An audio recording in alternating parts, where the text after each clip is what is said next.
બનાસકાંઠા રાજ્યના કૃષિમંત્રી રાઘવજી પટેલ પૂરગ્રસ્ત સુઈગામ વિસ્તારની મુલાકાતે તાલુકાના છેવાડાના કોરેટી, ભરડવા અને સુઈગામની મુલાકાત લીધી. પૂરથી ખેતરોમાં થયેલ નુકસાન બાબતે સ્થળ નિરીક્ષણ કર્યું. સ્થાનિક અગ્રણીઓએ ખેતીપાકો નાશ પામ્યા અને ખેતરોનું મોટા પાયે ધોવાણ થયું હોય વિશેષ સહાય પેકેજની માંગ કરી. પશુઓના મોત થયા પણ પીએમ થયેલ ના હોય સહાય મળી નથી તેવા પશુપાલકોને પશુમૃત્યુ સહાય આપવા રજૂઆત કરી. 10 વર્ષના સમયગાળામાં 3 વખત અતિભારે પૂરના કારણે ખેતરોમાં ક્ષાર આવવાના કારણે થયેલ નુકસાનનું વળતર આપવા રજૂઆત કરાઈ. ખેતમજૂરોને 1-2 મહિના સુધી બેઠા રોજગારી મળે તે માટેની રજૂઆત કરાઈ. તાલુકાના અગ્રણીઓ, સરપંચો સહિત લોકોએ લેખિત મૌખિક રજૂઆત કરી.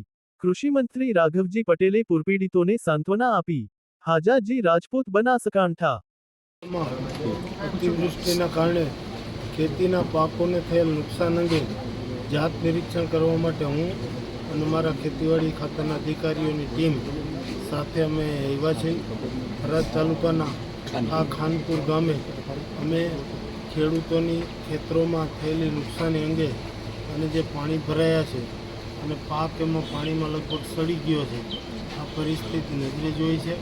હજી આજ અને કાલ 2 દિવસ સુધી બનાસકાંઠા, પાટણ અને પછી છેલ્લે કચ્છના રાપર તાલુકામાં જ્યાં જ્યાં આ અતિવૃષ્ટિની અસર હતી તમામ વિસ્તારોમાં અમે આ પરિસ્થિતિ જાત નિરીક્ષણ કરવા જવાના છીએ.